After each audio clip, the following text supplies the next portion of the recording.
Hello friend, आज की इस वीडियो में मैं बात करने जा रहा हूं एक ऐसे टॉपिक की जो कि ना केवल गूगल पर बल्कि यूट्यूब पर भी बहुत ज़्यादा सर्च किया जाता है। और ये जो टॉपिक है ये महिलाओं से रिलेटेड टॉपिक है। तो महिलाओं का जो फीमेल रिप्रोडक्टिव सिस्टम होता है उसका एक पार्ट होता है हाइमेन, जिसको हिंदी में सील बोला जाता है। तो हाइमेन को लेकर बहुत सारे सवाल जो है लोगों के जहन में होते हैं।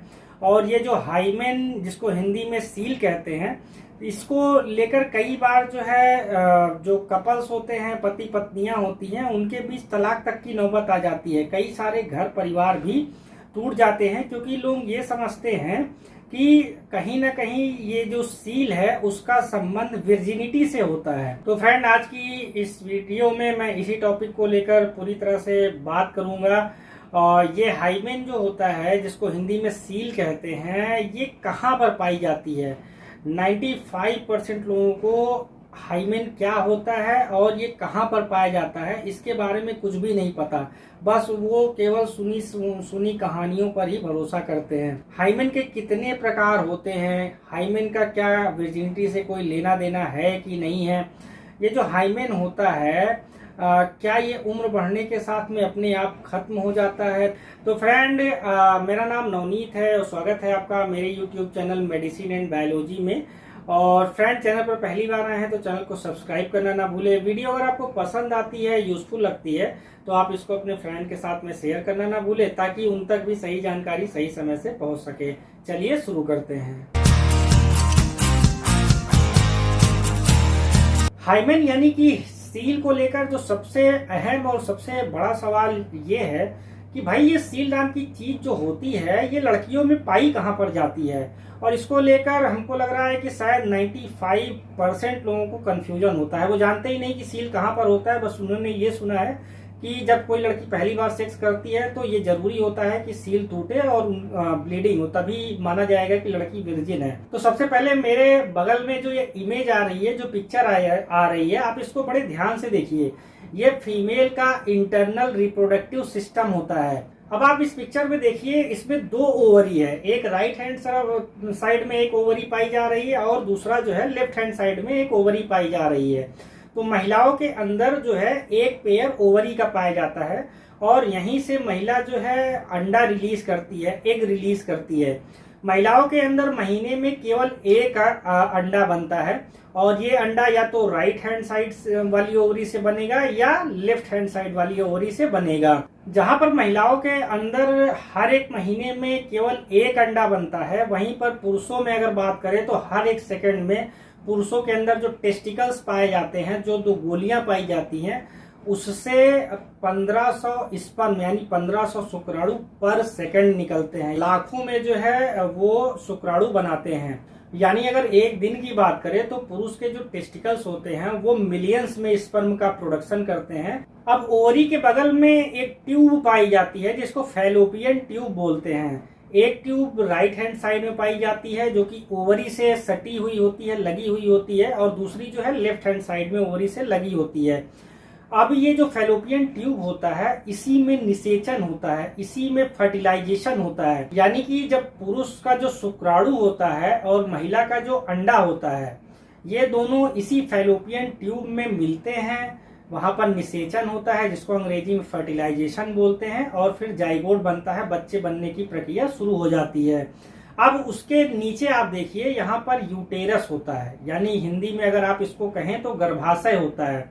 तो जब एक बार बच्चा जो है बनने की प्रोसेस फैलोपियन ट्यूब में शुरू हो गई, फर्टिलाइजेशन हो गया, तो फिर बच्चा जो है वो धीरे धीरे सरकते हुए इसी यूटेरस में आ जाता है, गर्भाशय में आ जाता है और गर्भाशय की दीवार से चिपक जाता है।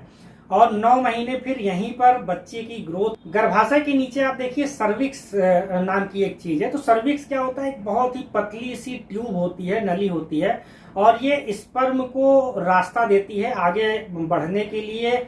वजाइना से होते हुए इसी नली के थ्रू जो है स्पर्म गर्भाशय में पहुंचते हैं और गर्भाशय में से फिर कुछ स्पर्म जो है राइट फैलोपियन ट्यूब में चले जाते हैं, कुछ लेफ्ट फैलोपियन ट्यूब में चले जाते हैं। सर्विक्स के ठीक नीचे आप देखिए तो यहाँ पर वजाइना होती है। वजाइना का मतलब योनि होता है और ये बहुत ज्यादा इंपॉर्टेंट रोल प्ले करता है।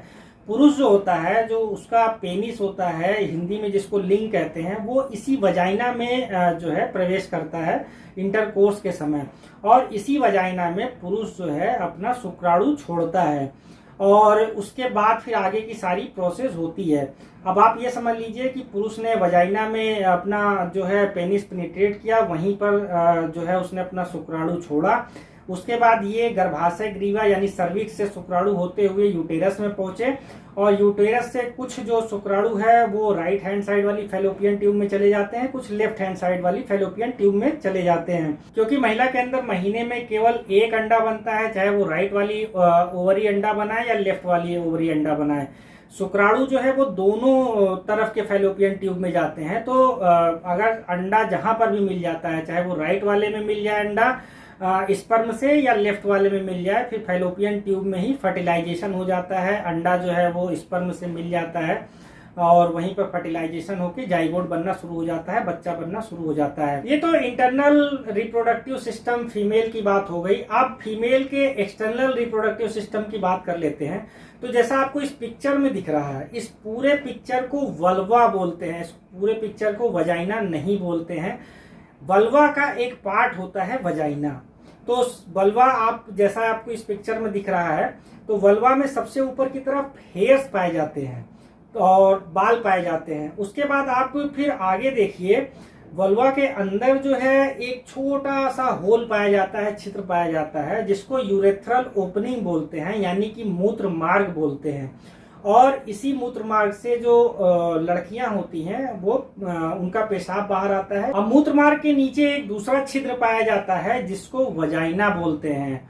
और जैसा मैंने अभी इंटरनल सिस्टम में आपको बताया था, यही वजाइना होता है, और यहीं पर जो है लड़के अपना पेनिस पेनिट्रेट करते हैं, अपना लिंग अंदर डालते हैं। तो महिलाओं के अंदर मूत्र मार्ग अलग होता है, जहां से मूत्र निकलता है, और जो संबंध बनाने वाली चीज यानी कि वजाइना होती है वो अलग होती है, और यहीं से जो है शुक्राणु अंदर जाते हैं। पुरुषों में दोनों एक ही रास्ता होता है, यानी कि पुरुष जहां से पेशाब करता है वहीं से उसका स्पर्म भी बाहर निकलता है, लेकिन एक समय में केवल एक चीज ही होगी।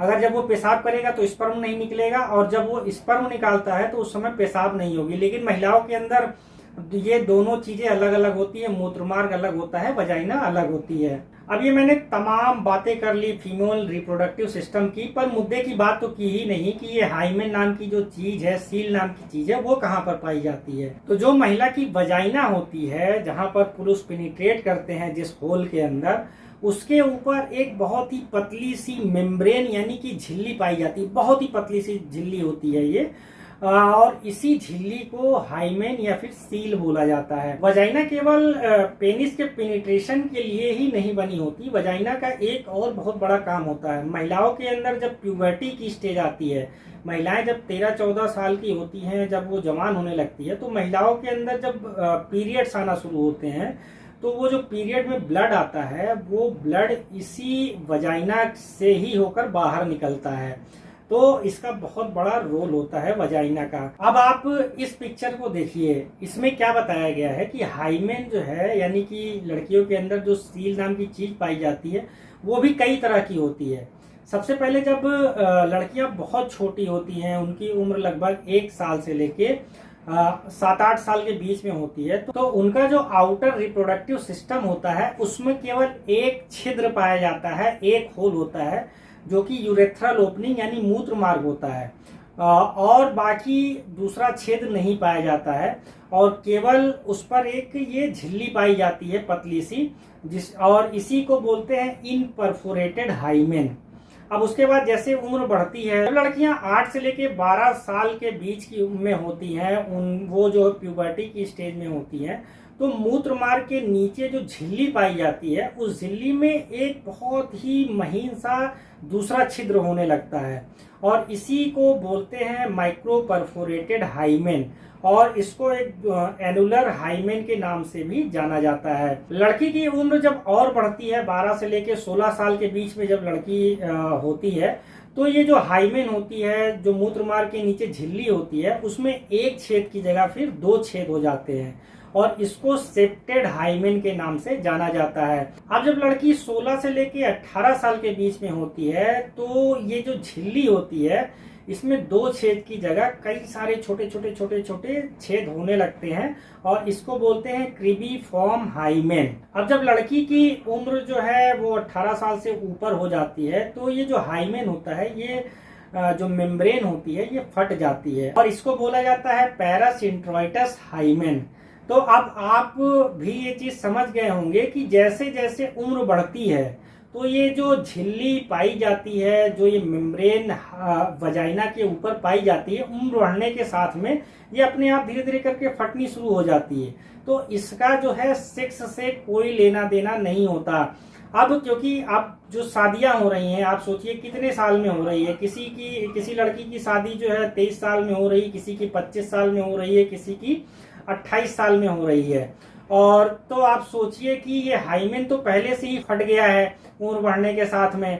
तो ऐसे में जब लड़की सेक्स करेगी तो ये जरूरी नहीं होता कि उसके अंदर से ब्लीडिंग हो, पहली बार सेक्स करने पर उसके अंदर से खून निकले। पहले जो शादियां होती थी वो बहुत कम उम्र में होती थी। लड़कियों की शादियां जो है 8 से लेके 11-12 साल तक में कर दी जाती थी। तो आप सोचिए, जैसा मैंने ये हाइमेन के टाइप बताया, जो सील जो होती है, सील के कई सारे प्रकार मैंने बताए, तो लड़की जब 8 से लेके 12 साल के आसपास में उस समय रहती होगी तो उसमें जो है माइक्रो परफोरेटेड हाइमेन होता होगा। और माइक्रो परफोरेटेड हाइमेन में, क्योंकि हाइमेन में एक बहुत ही छोटा सा छिद्र होता है, तो लगभग पूरा हाइमेन उस समय रहता होगा। और उस समय जब लड़की की शादी हो जाती थी, बाल विवाह हो जाता था, तो लड़का जब पिनिट्रेट करता था तो ये जो सील होती थी, मेम्ब्रेन होती थी, या फिर आप उसको झिल्ली कह सकते हैं, वो उस समय फटती थी। क्योंकि ये जो झिल्ली बनी होती है ये टिश्यूज से बनी होती है, तो ये फट जाती थी और ब्लीडिंग होती थी। तो पहले जब शादियां भी एक जमाने में जब हुआ करती थी, बहुत छोटी उम्र में शादियां हुआ करती थी, तो लड़की विर्जिन है या नहीं विर्जिन है इसके लिए वो पहली रात में सफेद चादर का भी इस्तेमाल करते थे और उससे ये पता लगाते थे कि लड़की विर्जिन है कि नहीं है। लेकिन आज का दौर पूरी तरह से बदल चुका है।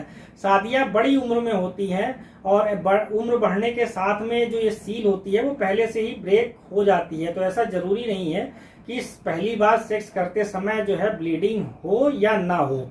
और दूसरी एक चीज और है, आज के जमाने में आप देखिए जो लड़कियां होती हैं वो लड़कों से कंधा मिलाकर काम कर रही हैं।